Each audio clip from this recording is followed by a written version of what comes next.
This is how we do the seated row with a bit of a hip hinge being fed in. You've got to be careful when you're doing this exercise to make sure that the hip hinge is taking place all from the hips and we're not just rounding our lower back.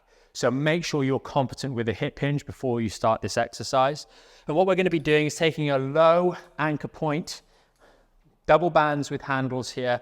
We're going to sit back far enough away so we've got a nice bit of tension here. And what we're going to be doing is we're going to be allowing the band to pull us forwards into this hip hinged position. And then as we come back up through the hip hinge, we're going to row into the chest. And then we slowly allow the band to pull us forwards. And then we row back into the lower chest.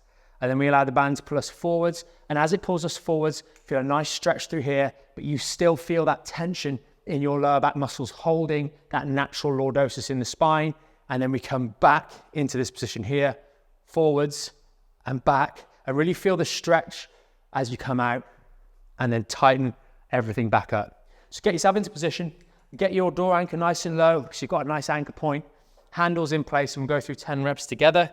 Start by sitting, basing your feet just like on the other variation of this, nice and strong with the feet.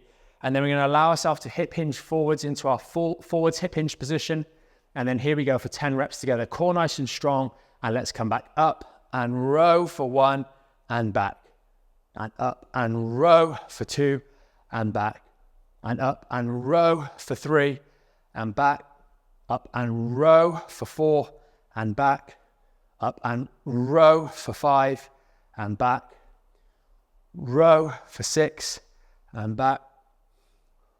Row for 7 and back. Row for 8 and back. Row for 9 and back. And row for 10 and slowly lower it down. And that's how we do this great exercise. If you found this demonstration helpful, check out the link down below for free access to our extensive library to stay injury-free while you're getting back in shape.